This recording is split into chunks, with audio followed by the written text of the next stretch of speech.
Can you please share your name? My name is Dr. Jesse Turner, and I'm the CCSU Literacy Center Director.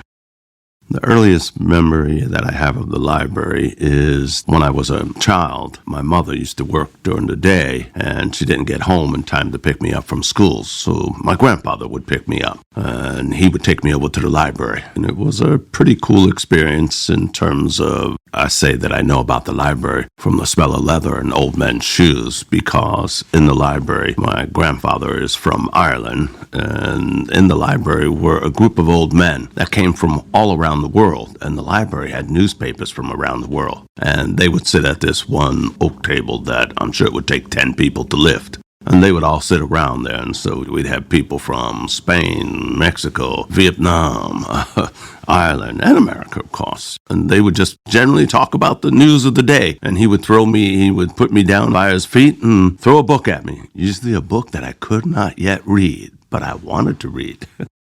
The library was always a safe place. So there was another time in my life when my father had left my mother and we were housed in Insecure, homeless. Most homeless people are working, and my mother would work, and she would be thinking about what's more important tonight. Can I get us a single room occupancy hotel room? Can I get us a meal? Can I get us both? And it all depended. She was a waitress, so it depended on what the tips were like that day. But what would happen is I would go to school, and my grandfather was no longer around, and my mission was after school to go to the library. And the library was always warm, was always welcome. My mother's friend, I think her name was Maria was looking after me when I'd come to the library. Nobody else at the library got this. Hot chocolate and cookies. I got hot chocolate and cookies all the time from her. And she would watch me until when my mother got off the bus and came in and picked me up. But the library was always safe, inviting. And it was at that point, from about probably 11 years old. And I'm a reader at this point. So every book she'd give me, The Count of Monte Cristo, I'd be like, yeah, we're not reading that in school. That's really a good book, and all that stuff. We were reading a lot of abridged versions of novels, and at the library, there was no restriction. I could read whatever I want, and the librarian would feed me great books, exciting books, The Hunchback of Notre Dame, it's like nearly 700 pages. So for an 11-year-old to go through that, she knew he would be here every day, Monday through Friday. You read a little bit today, Jesse. You read a little bit tomorrow. You read a little bit after that. If you like, you could take it home on the weekend, or we could leave it here. And I used to usually choose to leave it there because when you're homeless, you could lose the book. So the library was a great place for me. It's interesting we talk about access, so we know that if I look nationally, we got budgets being cut in libraries all across the country. We got South Houston District saying that they're closing all the middle school and secondary school libraries. They're going to open up detention centers, so that's access. In school, that was my go-to. How do I stay out of trouble? I'm a ghetto kid growing up. You try to stay out of trouble. That's what you do. So if you went to the library, there was no trouble. So the school library, I could go there, I could read there, and librarians and me were always friends. It's like you're with the right friends at the library. Gave me access to a safety space. Same reason that I wound up coming to university. Tell people in the third grade, we took a trip to Rutgers University at the agricultural college. And so when we went to there, we went to see, and it was like the agricultural college. So there's little eggs with these little lights that would show you which ones are fertilized, which ones are not. Fascinated with that. But what did I notice? I grew up in a neighborhood where it's the time of the Vietnam War, and our older brothers, our uncles, our fathers were coming back with major addictions, major issues. The streets were unsafe. And so I went to Rutgers, and I remember we went into the cafeteria, and I would hold on to everything I owned because I'm that little homeless kid. So you hold on to, they might steal something from you. And they just left their bags there. They left their books there. They went up and got their food. So I knew that just like the library, universities were safe places. Yeah, access to safety, and yes, magazines and all that stuff. It was all free. So I'm the director of our literacy center here, and I have parents of multiple income levels. Some of them could buy anything, maybe. And others, if their car breaks down, they can't get their child here to our center because they might not know when that car gets fixed. So I tell my parents, I said, you don't have to buy one single book. You can go over to Barnes & Noble. You could go there, get yourself a cup of coffee, pull off a dozen books off that shelf that your child might be interested in reading, and just like my grandfather, let them sit by your foot, let them sit at the table, share a little hot chocolate, let them be immersed in books, magazines, and there's all kinds of things over there. So it's access to those things that are important.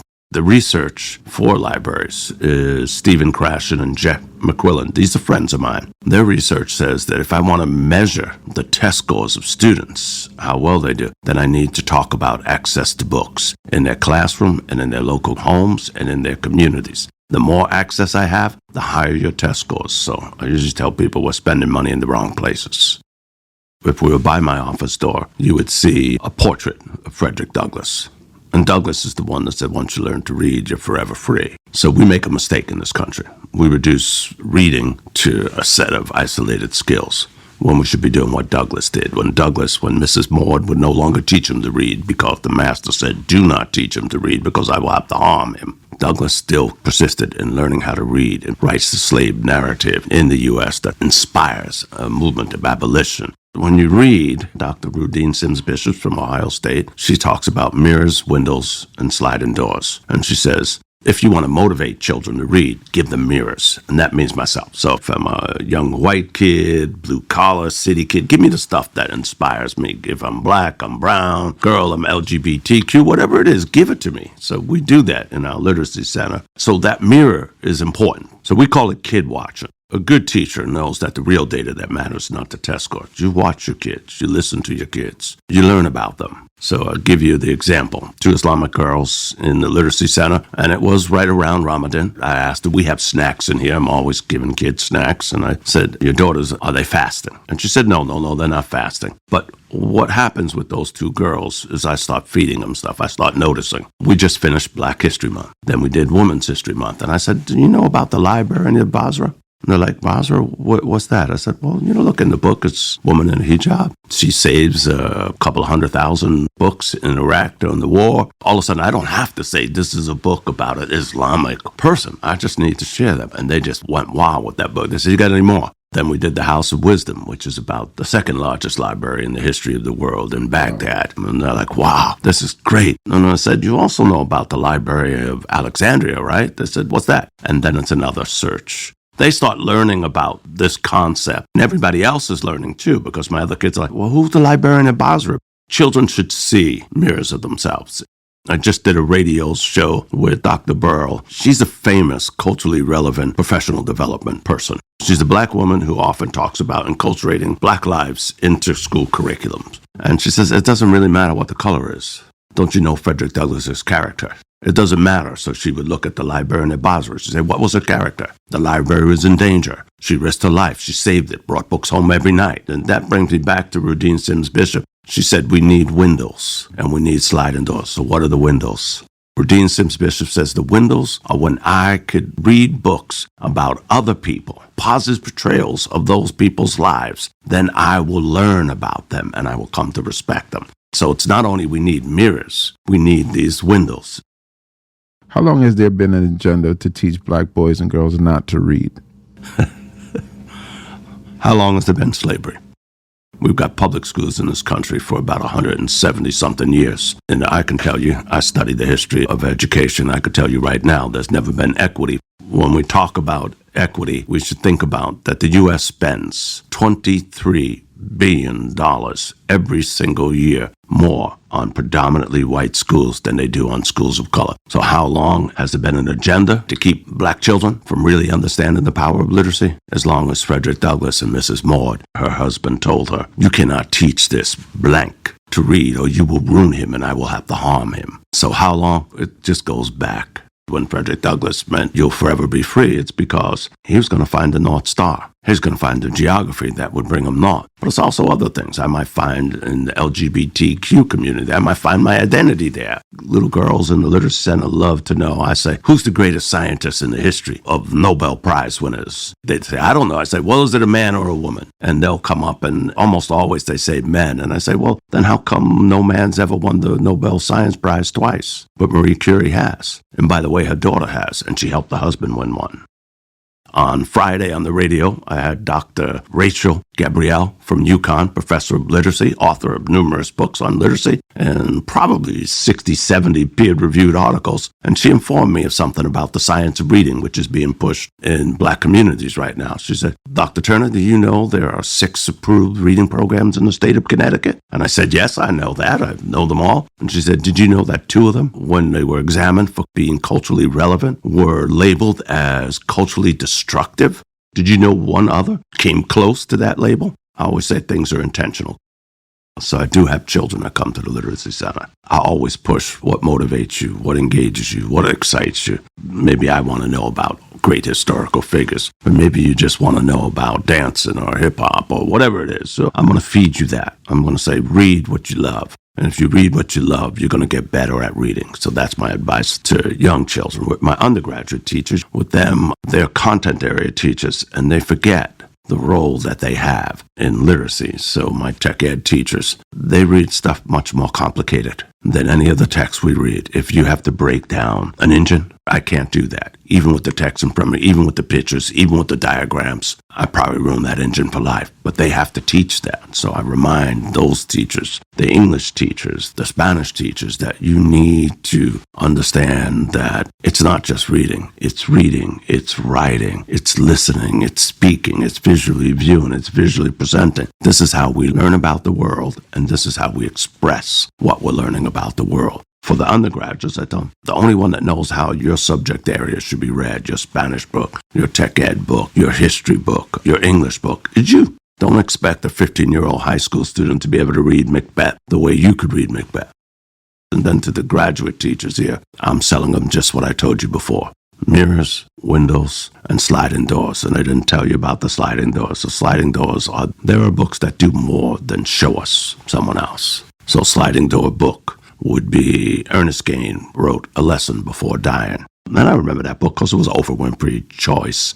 And it's a book about a black man who is innocent in the Outer Banks in a black segregated school. And 2 mothers, he's being charged with murder. And everybody knows he's going to be convicted because he's black, you're guilty. And the one mother goes to the other mother and says, but my son thinks he's a pig because they said, you're going to die like a pig. And she said, I want your son. Her son was his teacher. I want you to go back there and teach him he's not a pig, he's a man. And that is a book that's transformative. And that's what Dr. Rudine Sims Bishop says. The hope for America is in transformative books. The ones that make you cry, the ones that make you laugh and sing, and you can't help but calling up your brother or your sister and say, hey, did you read this one? Yeah.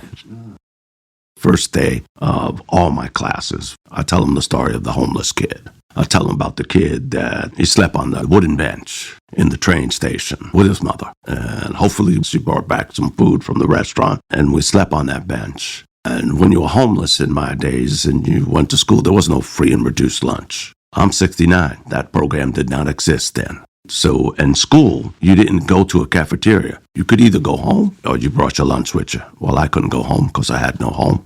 And I couldn't bring lunch because I had no lunch. So how do I get the passion for education? There's a teacher. Remember I talked about kid watching? Mr. Bass watched me, and Mr. Bass ate lunch with us. And Mr. Bass came in one day, knew exactly what I liked from listening well, and said, oh, damn it. I have 2 liverwish sandwiches in here. You know I don't really want 2. What am I going to do with it? And he said, Jesse, could you eat one of these for me? Do me this favor. Mr. Bass fed me for a year. When it was cold and I had no gloves, he gave me gloves, and always in a roundabout way. Look what we found in Lost and Found today. 2 brand new gloves. Look what we found. A package of socks. Look what we found. It always was in the Lost and Found, and by that point I knew exactly the Lost and Found wasn't lost, but Mr. Bass somehow would find something new for me. And that's why when you come to the Literacy Center, there's always some food out there. Because Mr. Bass fed me, I feed my students. And my passion, I'd say, goes to Mr. Bass. I had 2 previous years being homeless. I had failed everything in school. I was as big a bully and big as trouble that can be. You would not want to know me. You would not want to be my teacher. But when Mr. Bass, after that, I was like butter, melting away. And whatever he asked me to do, I would do. And from that moment on, after Mr. Bass, I was an A student for the rest of my life. First, we want to know who are these people that want to ban books. I think we know them. Hitler burned 20,000 of the rarest books in the Library of Berlin. The Romans mistakenly burnt Alexandria. Who are they and who wants to ban books? The people that want to ban them are the people that don't want to look in the mirror of themselves. So if I look in the mirror and I see the hater I am, I see how afraid I am, I see the coward I am. People need to know about the history of libraries. They were noisy places. They were places where we read the books out loud in there, and you checked me, I checked you. We had lots of conversations, debates, and the librarian would never say be quiet. They would be listening to the conversation as well and getting involved. But libraries have always been the houses of truth. And if we start putting limitations on the truth, then we start going backwards in time. And does that mean I have books that I don't want certain people's children to read? Maybe I do. I don't know. I'll give you the example. Dr. Moreland, high school teacher, Korean War vet, says to me, could you go to the library, Mr. Turner? And Dr. Moreland would say, okay, Mr. Turner. And you knew when he called you Mr. Turner that he was being serious. He said, could you go over to the library? Could you get me this book, Mike Kemp? I'm like, who? What's that book? Let me write it down for you.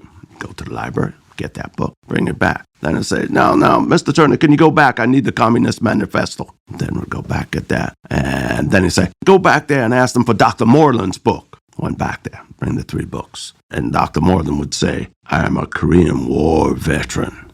We were worried about communists, but I will protect that book. He said, Mike Kemp, we're talking about Nazi Germany. I would protect that book in the library. And then, his book, of course, is like, I'm a civil rights activist. Dr. Moreland was one of those very rare black PhDs teaching in an inner city high school. I think one of the best pieces of advice that I received, when you're a teacher, you're half preacher. And so I have ideas, I have biases, I have all of those things. I'm human, just like everybody else. But there was a time in my life that I thought I needed to be a brimstone preacher. I needed to preach loud. And Dr. Dorothy Manowski, whose picture's on the wall in there, who I shared with my students today, she is my hero. But she said to me, Jesse, you're not winning people over. You're scaring them. You need to learn how to invite people into the dialogue. And so I think that's the most important as a teacher. So I started learning that. And she said, you do that with children. You do that with your family. You do that with your friends. Or you're in the classroom. You're like a minister that says we're all going to hell if you don't do this today. And so that instantly changed the way I realized. I said, well, maybe I'm not always right. I'm not even half right half the time. But I should approach it in a way that let's engage in this discussion. Let's be invited into this discussion before I label you, before I call you something, before I call something out. Let's have a discussion. And that discussion will make all of us better people. Well, did they charge you to go into the library? It's free. Does anybody ask to see your ID? Let me check your ID. How old are you? Can you be in here? Does anyone ask you for your papers? Are you documented or undocumented? Well, libraries themselves are open facilities. And from time to time, there's some court cases over that, too. I think it's Moorestown, New Jersey, had a court case because a homeless man was using their bathrooms and washing up in there. So they wanted to remove him from the library. They lost that case. It's this idea that libraries are free. Libraries weren't always free, weren't always open public. Libraries were private collections. You had to be a wealthy, powerful. You had to be Charlemagne, the king of a nation, to be at a library. But somewhere, and I'm not certain when it happened, but somewhere along the way, after the Dark Ages, we started thinking about, could we make these books public? We go back, no matter how imperfect it is. Horace Mann is really considered the founder of public education in America. There will be criticisms, but the criticism I can't find with him is that he said, I want to create public schools good enough for the poor that are good enough for the wealthy. Why did he want to do this? Because it's a 30-year battle to get public education. Horace Mann, his famous quote is, be ashamed to die before you won some small victory for humanity. Public schools, public education was his thing. And his whole concept was, we're in New England. New England, people may not realize, was the most anti-immigrant section of the country. We were Whigs, we would do nothing, and they were against immigration. The Irish were coming off famine ships, and there was no Ellis Island. The major immigrants were Irish and German immigrants, and by the way, they filled up 90% of your prisons. But Horace Mann said this new population doesn't know democracy. We need to help them understand because their loyalty is to kings and queens. Libraries may be the pillars of our democracy. In math, we like to say when you do the 29th power, what's the 29th power? Would you take a job where you get a penny a day and we double it every day for 30 days? And almost everyone says no. But if you do the math, you'll be a millionaire at the end of those 30 days because 1 becomes 2, 2 becomes 4, 4 becomes 8, 8 becomes 16, 16 becomes 32, 32 becomes 64, and on and on and on until you have $1 billion. So that's the way I see that notion of 200 years. We can't put a number. How many people have entered into the Hartford Public Library? How many people could never buy a book? The old men that I said, my grandfather and them, they couldn't buy those newspapers. They went to the library. They were like, they give you these papers for free. And they used to try to put them back neatly and everything, but they were there all the time. And occasionally my grandfather said, if you're going to throw that one away, could I have it? I think about that. 29 power is infinite. So the power of the library, and this is a shame that I thought of before, that librarian budgets are being cut across the country. It is the biggest fear I have. If we lose our libraries, then we probably lose our soul. Like my legacy with the library, we work with struggling readers in this program. Nobody leaves my program a struggling reader. They leave this program a lover of books, and that means they'll be a lover of libraries. That's my legacy. I don't want to teach you how to read. I want to teach you to be free, like Frederick Douglass said. I want to teach you to love to read, because if I could teach you to love to read, whoa, you'll never stop reading.